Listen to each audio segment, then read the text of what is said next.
Hello everyone, welcome back to my channel and I hope that you're all doing very well. So today in this video we'll be covering a poem written by Langston Hughes that is Harlem. तो जो ये Harlem है ये सबसे famous poem मानी जाती है Langston Hughes की और इसे 1951 में लिखा गया था। ठीक है, और इसकी जो थीम है वो क्या है, वो है लिमिटेशन अफ्रीकन अमेरिकन का क्या मतलब है, a black American of African descent, यानी वो अमेरिकन तो है लेकिन ब्लैक है। ठीक है, मोस्टली हम देखते हैं कि जो भी अमेरिकन होते हैं वो वाइट होते हैं, गोरे होते हैं, लेकिन यहाँ पे अफ्रीकन अमेरिकन का मतलब है कि ऐसा ब्लैक अमेरिकन, ऐसा ब्लैक इंसान जो कि अफ्रीका का वंशज है, वहाँ का डिसेंट है, लेकिन वो अमेरिका में रह रहा है, तो इसलिए हम उसको क्या कहेंगे, अफ्रीकन अमेरिकन और या तो एफ्रो अमेरिकन। ठीक है, तो इसकी थीम क्या है कि limitations of American dreams for African American, कि अमेरिकन के जो भी ड्रीम्स हैं उसमें अफ्रीकन अमेरिकन जो है अपना सहयोग देना चाह रहे हैं, लेकिन यहाँ पे उनको सपना नहीं देखने का जो लिमिटेशन है वो तय कर दिया गया है। तो अमेरिका का क्या सपना था कि उनका जो इतना पावरफुल साम्राज्य है उसको पूरे देश में फैलाना, तो इसी में उनका सहयोग देने का मन था, लेकिन यहाँ पे लिमिटेशंस है कि वो सपना नहीं देख सकते, क्योंकि 1950s के दौरान अमेरिका में रेसिज्म की भावना जो थी वो बहुत ज़्यादा थी। ठीक है, लोगों के दिमाग में ये चीज़ बहुत बुरी तरीके से स्ट्रांगली बैठ रखी थी कि ब्लैक पीपल और वाइट पीपल, तो वाइट पीपल जो हैं वो ऊंचे हैं और जो ब्लैक पीपल हैं उनको वो लोग स्लीव्स की तरह रखते थे, नौकरों की तरह ट्रीट करते थे, तो मतलब उनकी समाज में कोई इज्जत नहीं रह गई थी। ठीक है, हम इस तरीके से मान सकते हैं, क्योंकि अगर दिमाग में रेसिज्म आ गया, जातिवाद आ गई, फिर तो वहाँ पे डिस्क्रिमिनेशन होना तय है।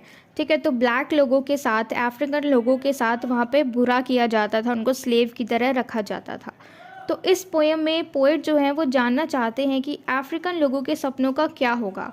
ठीक है, जो अमेरिकन है वो तो अपने सपनों को देख रहे हैं, पूरा कर रहे हैं, लेकिन जो अफ्रीकन अमेरिकन है यानी एफ्रो अमेरिकन हैं, वो जो सपना देख रहे हैं उनके सपने का क्या होगा। हमारे पोएट का पूरा नाम है जेम्स मर्सल लैंगस्टन ह्यूग्स। तो इन्होंने ये पोएम लिखी है हार्लेम के बारे में, जो कि खुद एक ब्लैक थी। ठीक है, तो हम कह सकते हैं कि ये वहाँ के लोगों की, अमेरिका में रहने वाले अफ्रीकन अमेरिकन लोगों की ये आवाज़ थे, उनकी तरफ से ये बोलते थे। ठीक है, उनके सारे फीलिंग्स को ये एक्सप्रेस करते थे। तो चलिए जानते हैं हमारे पोएट के बारे में। तो इनका जन्म हुआ था 1 फरवरी 1901। ठीक है, 1901 में इनका जन्म हुआ था 1 फरवरी को, और इनकी डेथ हो गई थी 22 मई 1967 को। ठीक है, और ये एक अमेरिकन पोएट है, सोशल एक्टिविस्ट है, नॉवलिस्ट भी है, play right and columnist. Columnist का मतलब होता है एक तरीके से जर्नलिस्ट जो हर रोज़ की न्यूज़ को बताए। ठीक है, तो वो क्या क्या थे, पोएट भी थे, सोशल एक्टिविस्ट यानी समाज में जागरूकता भी लाते थे, नॉवलिस्ट यानी नॉवल लिखते थे, प्ले राइट यानी स्क्रिप्ट्स लिखते थे, डायलॉग्स लिखते थे, और कॉलमनिस्ट यानी जर्नलिस्ट थे, सारे न्यूज़ पेपर में हर रोज़ की न्यूज़ वो छापते थे, हर रोज़ की न्यूज़ बताते थे। And he is one of the earliest innovators of the जाज पोइट्री, और ये जाज पोइट्री के अर्लीस्ट इनोवेटर माने जाते हैं। जाज पोइट्री क्या होता है, जिसमें हम रिदम ढूंढ सकते हैं और जिसमें कि इम्प्रोवाइजेशन, तो ये सारी चीज़ें हो तो उसको हम क्या कहते हैं, जाज पोइट्री, यानी अरेंजमेंट हो और रिदम हो तो उसको हम कहेंगे जाज पोइट्री। ठीक है, और इनके फेमस वर्क्स क्या क्या थे, पहला the Negro speaks of rivers, second है द वियरी ब्लूज, नेक्स्ट है हमारा let America be America again and dream. तो ये कुछ इनके फेमस वर्क्स थे। ठीक है, अब हम चलते हैं, बात करते हैं हार्लेम के बारे में। तो ये पूरा पोएम जो है ये हार्लेम के बारे में है। अब आप समझोगे कि हार्लेम का मतलब क्या होता है, इस वर्ड का हिंदी में क्या मतलब होता है। तो ये कोई वर्ड नहीं है, ये एक प्लेस है जो कि न्यूयॉर्क में है। ठीक है, यानी अमेरिका के अंदर है। ये एक ऐसी जगह है जहाँ पे सिर्फ ब्लैक कम्युनिटी रहती थी, क्योंकि वहाँ पे सारे अफ्रीकन रहते थे, जो ब्लैक पीपल थे सिर्फ वो रहते थे।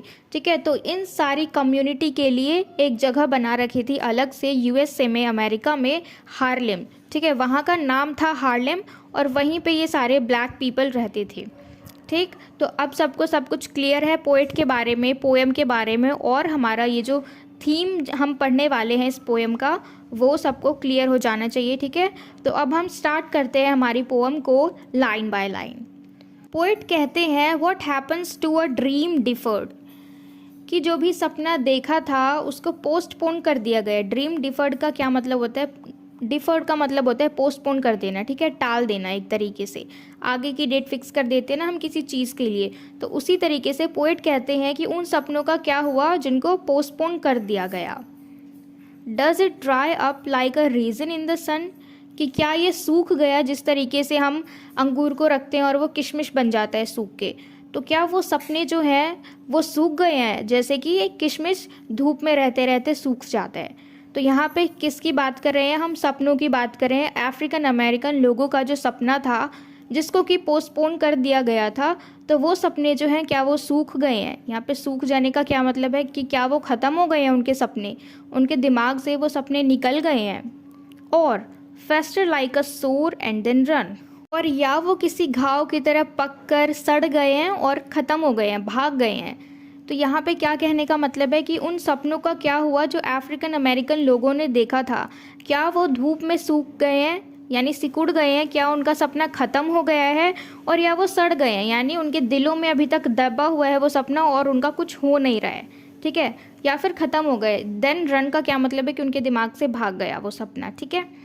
Does it stink like rotten meat और crust and sugar over like a syrupy sweet, और वो पूछते हैं कि क्या वो सड़े हुए मीट के जैसा, सड़े हुए मांस की तरह बदबू आती है उससे, और या तो उसके ऊपर मीठी सी पपड़ी जम गई है जैसे कि सिरपी स्वीट यानी शरबत के जैसा मीठा।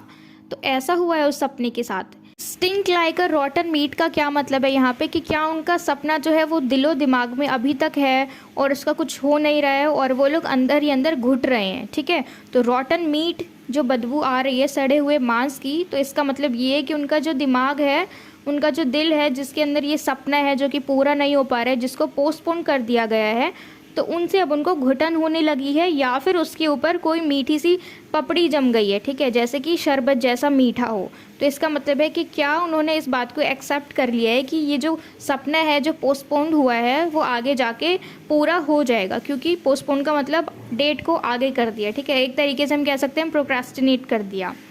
नेक्स्ट हम चलते हैं, maybe it just sags like a heavy load, और शायद ये झुक गया है जैसे कि कोई भारी चीज़ हो, ठीक है, भार से वो शायद झुक गया है, जो सपना है वो भारीपन से झुक गया है। भारी का क्या मतलब? कितना वक्त जो हो गया, मतलब कोई एक ऐसी चीज़ जिसको पाने की हम उम्मीद किए जा रहे हैं बिना किसी नेगेटिव थॉट के कि हाँ ये पूरा हो जाएगा, हाँ हमें मिल जाएगा।